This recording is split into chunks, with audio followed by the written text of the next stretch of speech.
नमस्कार, बहुत स्वागत है आपका। मैं हूं आपके साथ ऋतु सिंह और आज चर्चा होगी सोने पर इसीलिए क्योंकि 2026 की शुरुआत हो चुकी है और सभी जानना चाहते हैं कि 2026 सोना खरीदने के लिए कितना ठीक है, क्या निवेश करना चाहिए, अगर कर रहे हैं तो किन बातों का आपको ध्यान रखना है, कौन सी चीजें हैं जो आपको दिमाग में रखनी है, ये आज हम एक्सपर्ट से समझेंगे। हमारे साथ मार्केट एक्सपर्ट मिस्टर शरद कोहली जी जुड़ गए हैं। शरद जी, बहुत स्वागत है आपका न्यूज 18 पर। नमस्कार ऋतु, आपको और न्यूज़ 18 के सभी फॉलोअर्स, व्यूअर्स, सब्सक्राइबर्स, दर्शकों को मेरा अभिनंदन।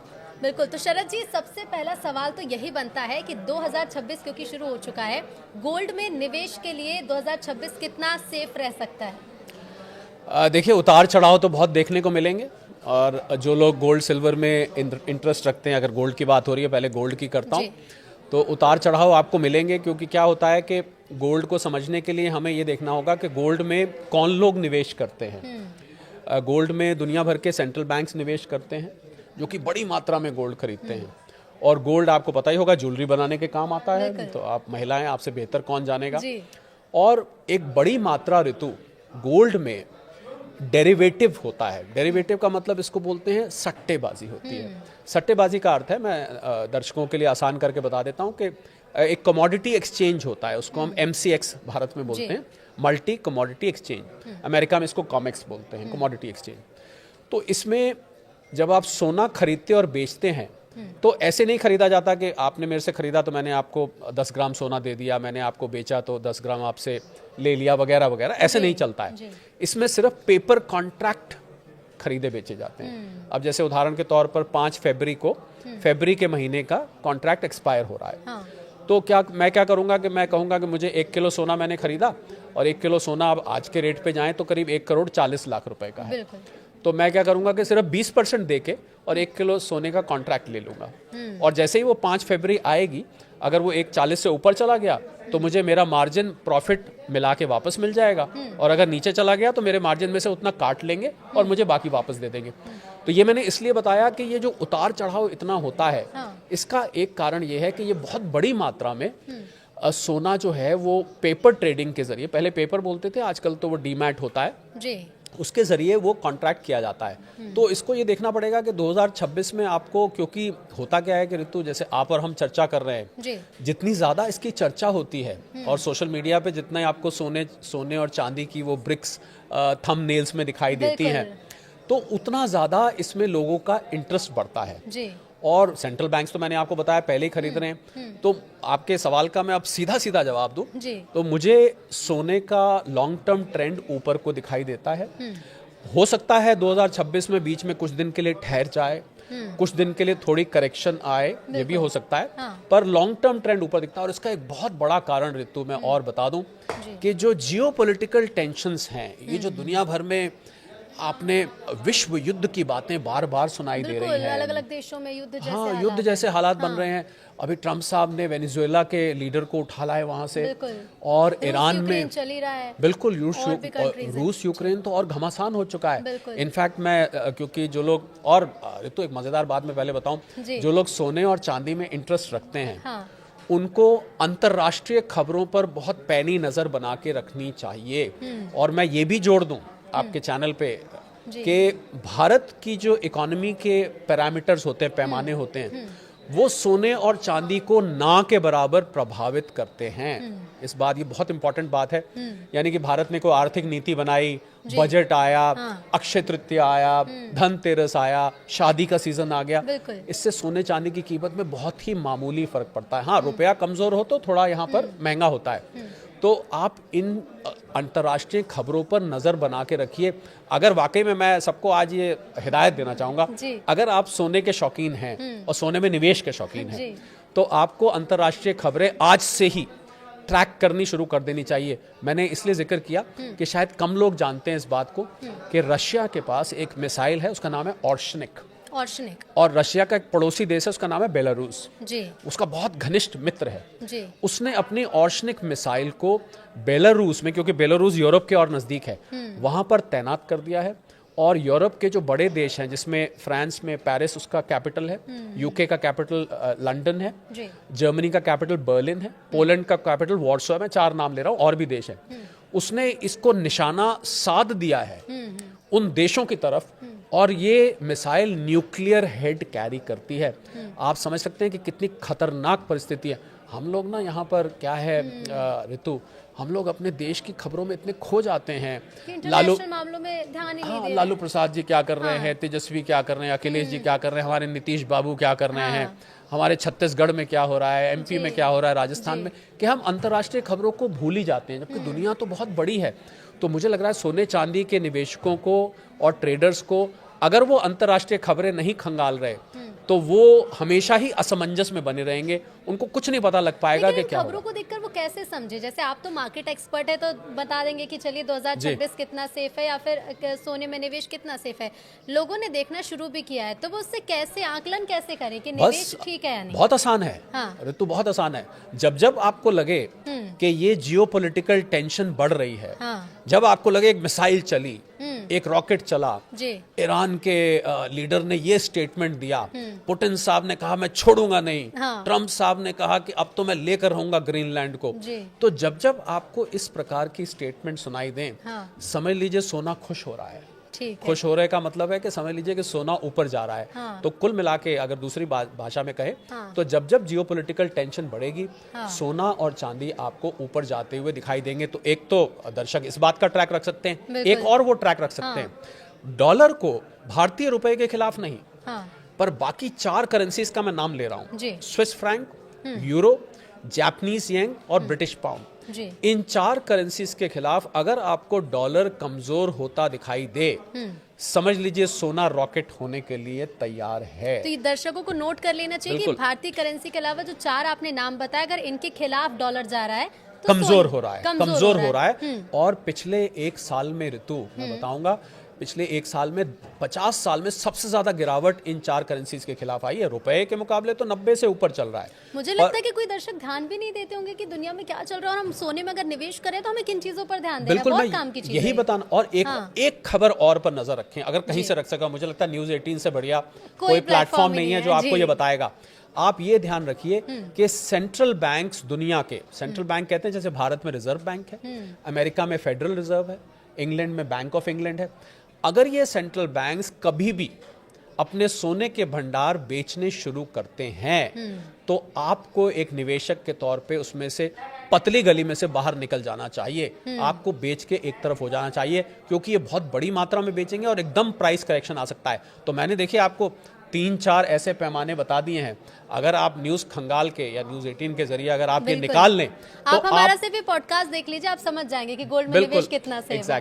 अच्छा, भारतीय बाजार की अगर हम बात करें, क्योंकि खरमास खत्म होने वाला है, शादी का सीजन शुरू होगा। हालांकि जिनकी शादी होने वाली उन्होंने तो गोल्ड खरीद लिया होगा, लेकिन उसके बाद हम देखते हैं कि शादी का सीजन शुरू हो जाता है तो गहने खरीदने वाले लोगों की संख्या बढ़ जाती है। सब अपनी बच्ची को गहने देना चाहते हैं, गोल्ड में निवेश भी करते हैं।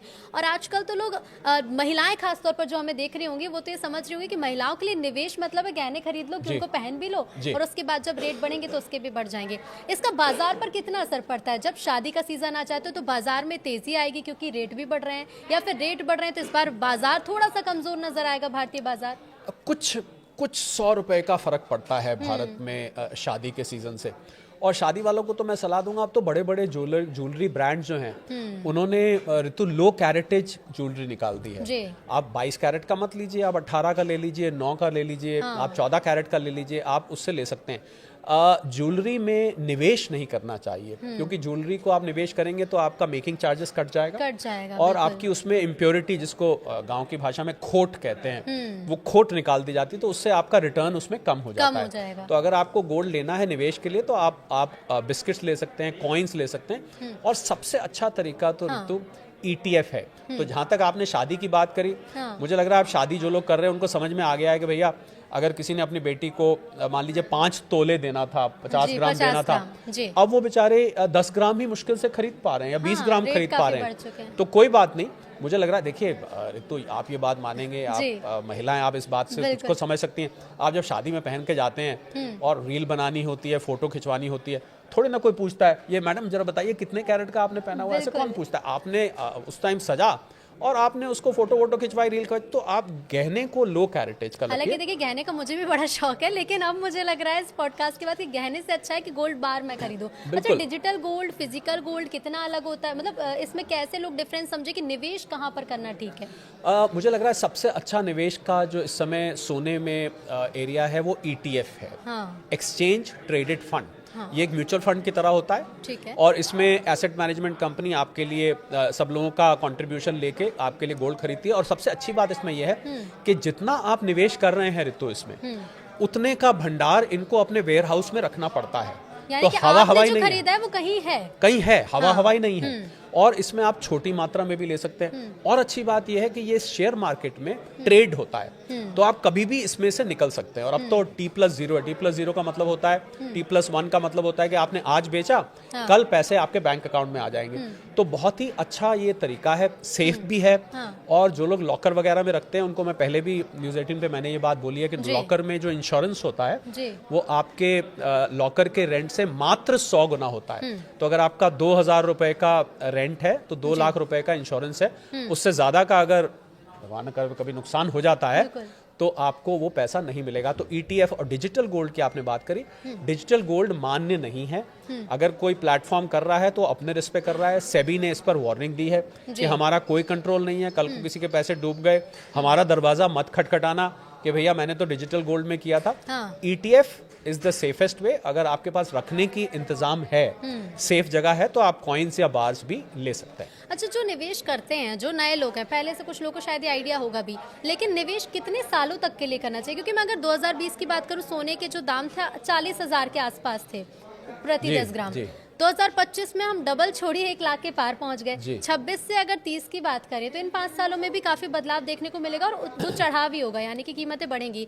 तो कितने साल के लिए निवेश गोल्ड में करना चाहिए? देखिए, पहले तो हम ये बोलते थे कि गोल्ड में आप लंबे वक्त के लिए निवेश करें। हालांकि मैं यहाँ पर एक आपकी इजाजत से डिस्क्लेमर देना चाहूंगा कि अगर आप निवेश कर रहे हैं इस पॉडकास्ट के आधार पर, तो अपने इन्वेस्टमेंट और फाइनेंशियल एडवाइजर से सलाह लेके निवेश करिए। हम लोग ये कोई निवेश की सलाह नहीं है, ये एक विश्लेषण है सारे फैक्टर्स का।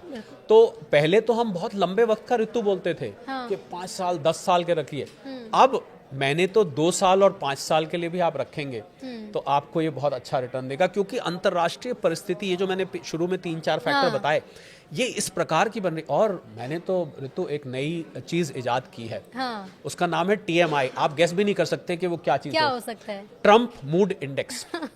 ये आप अगर ECG का ग्राफ भी प्लॉट करेंगे ना, तो आप ECG का ग्राफ देखिए, ऐसे ऐसे ऐसे ऐसे ऐसे होता है।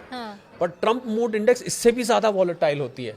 ट्रम्प साहब का सुबह पता नहीं क्या करते हैं, अगले दिन सुबह कुछ और बयान दे देते हैं, दोपहर को कुछ और कर देते हैं। तो ट्रम्प साहब जिस तरीके से निर्णय ले रहे हैं, मुझे लग रहा है गोल्ड और सिल्वर के लिए। तो देखिए, तो मैं ये बात कहना चाहूंगा, जिन लोगों ने गोल्ड और सिल्वर में पैसा कमाया है पिछले 1 साल में, बहुत कमाया है, उन लोगों को ट्रम्प साहब को एक धन्यवाद तो बनता है। बाकी उन्होंने जो भी किया है, शरद जी, कि लोग सुबह उठे सबसे पहले न्यूज़ 18 लगाकर देख ले कि ट्रम्प साहब का आज मूड क्या है, कल उन्होंने क्या किया है, और फिर गोल्ड में। और मैं तो कहूंगा आप एक TMI बना दीजिए, जो मैंने निजात की है, ट्रम्प मूड इंडेक्स। इस इंडेक्स में मैं बड़ा कुछ रखता हूँ, उनकी टैरिफ की अनाउंसमेंट्स, उनकी दूसरे ग्रीनलैंड लेने की अनाउंसमेंट, उनकी कभी टेढ़ी नजर क्यूबा पे, मेक्सिको पे, कोलंबिया पे हो जाती है, कभी ईरान को धमकी देते हैं, कभी भारत के लिए कहते हैं मोदी जी ने मुझे फोन क्यों नहीं किया, वगैरह वगैरह। तो ये मूड इंडेक्स जो है बड़े काम की है, और ये भी आपको सोने चांदी की कीमतों को एनालाइज करने में मदद करेगी। अच्छा, कुछ अच्छा हो जाता है तो बोलते हैं ना कि अरे उस व्यक्ति की तो चांदी हो गई, लेकिन इस वक्त चांदी की भी खूब चांदी हुई पड़ी है। हम देख रहे हैं कि चांदी की कीमतें भी सोने जैसे तेजी से बढ़ रही हैं।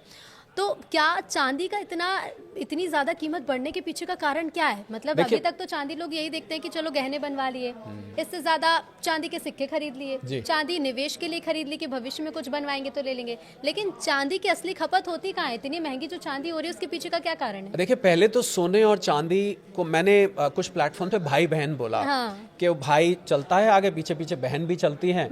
वो सोने को पुलिंग बोलते हैं, वो स्त्रीलिंग है, बोलते सोना गया चांदी गई। तो मैं तो भाई बहन मानता था, पहले एक साथ चलते थे, कभी वो आगे कभी ये आगे। अब कुछ दिन से इनकी राह थोड़ी अलग हो चली है।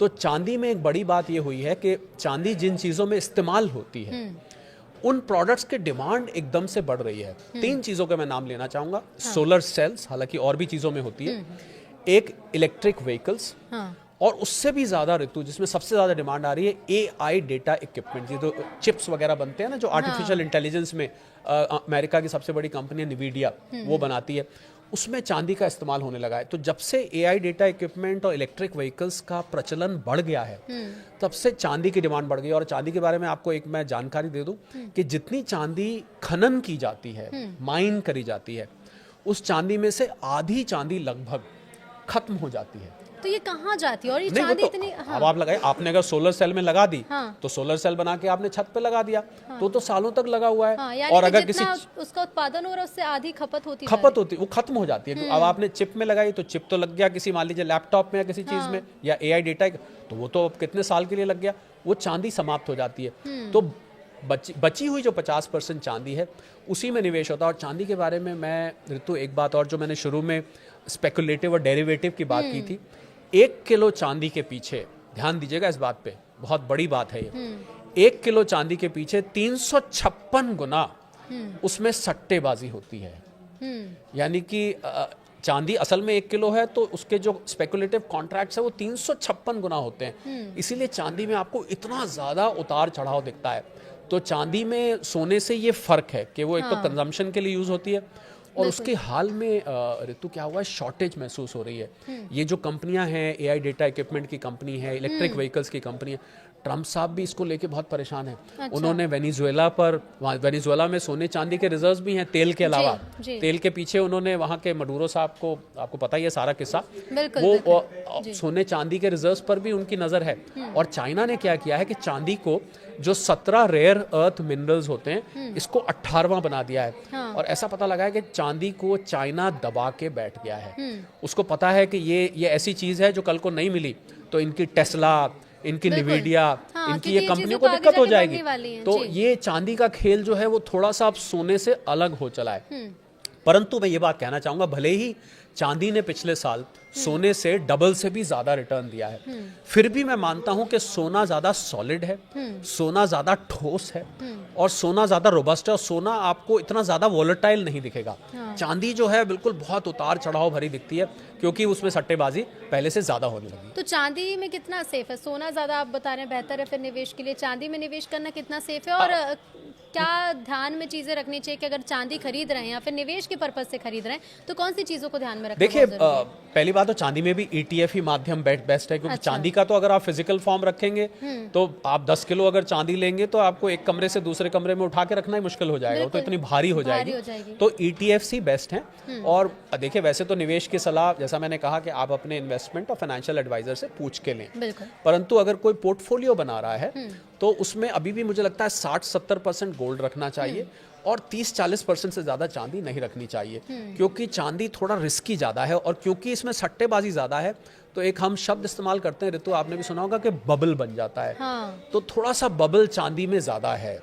और बाकी तो देखिए आगे मैं ये भी मानता हूँ ऋतु, ये सारी बात कहते हुए, हाँ। हम हालांकि बहुत डिटेल में पॉडकास्ट कर रहे हैं कि अंतर्राष्ट्रीय परिस्थितियां इस प्रकार से बदल रही हैं और इतनी रफ्तार से बदल रही हैं कि हम कुछ भी बात अभी कंफर्म तरीके से अगर कहते हैं तो वो हफ्ते 10 दिन बाद एकदम परिस्थिति बदल जाती है। तो इसलिए ये दर्शकों से मैं बहुत विनम्र निवेदन करूंगा कि हमने जितनी भी बात बोली है उसको आप अभी तो जहन में बसा लें, पर आप इन खबरों पर नजर रखें। हो सकता है जो मैंने बात बोली उसमें से परिस्थिति एकदम कुछ बदल जाए।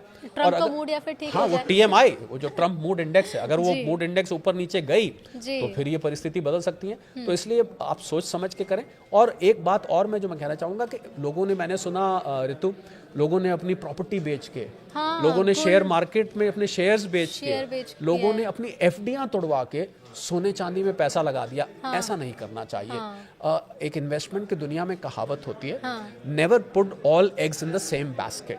अपने सारे पैसे को एक ही जगह नहीं रखना चाहिए, फैला के रखना चाहिए। हाँ। भले ही आपको चांदी ने 170% रिटर्न दिया है। गोल्ड का हिस्सा कितना होना चाहिए? मतलब आपके पोर्टफोलियो में गोल्ड और सिल्वर इन्वेस्टमेंट का कितना हिस्सा? मुझे लगता है कि टोटल इन्वेस्टमेंट पोर्टफोलियो किसी का है तो उसमें 20-25% से ज्यादा चांदी सोना नहीं रखना चाहिए। भले ही इस टाइम वो नंबर 1 हीरो है और हीरोइन है, पर तब भी इससे ज्यादा आपको नहीं रखना चाहिए। आपको अपनी इन्वेस्टमेंट्स को ऋतु फैला के रखना चाहिए। कुछ म्यूचुअल फंड में, कुछ अच्छा शेयर्स शरद जी, में। बिल्कुल ये सारी पोर्टफोलियो मैनेज करने की तो चीजें हैं ही, लेकिन एक चीज ये भी कि 5 वो बातें या 2 या 3 वो बातें जो गोल्ड इन्वेस्टमेंट में ध्यान में रखनी, जल्दी से वो भी बता दीजिए। पहली बात तो आप भाव आवेश में ना आए, हाँ। पहली बात। दूसरी बात, लंबे वक्त के लिए रखें। तीसरी बात, जब जब इसमें करेक्शन आए तो थोड़ा थोड़ा करके लें, सारा पैसा एक साथ ना लगाएं। और अगर आप लंबे वक्त के लिए ले रहे हैं, आखिरी बात, तो रोज रोज इसका रेट आप देखेंगे ना, तो क्या होगा, आपका मन करेगा आज प्रॉफिट बुक करके और कुछ पार्टी वार्टी कराएं, कहीं घूम फिर आएं, अब तो प्रॉफिट हो गया। ये काम अगर आप करेंगे, प्रॉफिट तो मिल जाएगा आपको क्योंकि ऊपर जा रहा है, पर आप बड़े प्रॉफिट से बिल्कुल अपने आप को महरूम कर लेंगे, बड़े प्रॉफिट से आप अपने आप को डिप्राइव कर लेंगे। तो जरूरी कि इन्वेस्टमेंट करिए, थोड़े समय के लिए भूल जाइए उससे। लंबे वक्त के लिए इसको रखिए, बीच बीच में रेट चेक करिए, न्यूज़ 18 देखते रहिए, आपको रेट तो वैसे ही पता लगते रहते हैं। बिल्कुल बिल्कुल शरद जी, बहुत शुक्रिया आपका इस पॉडकास्ट में हिस्सा लेने के लिए। तो उम्मीद है कि सोने चांदी से जुड़े हुए जितने सवाल होंगे इस पॉडकास्ट में आपको उन सभी के उत्तर मिल गए होंगे। नमस्कार।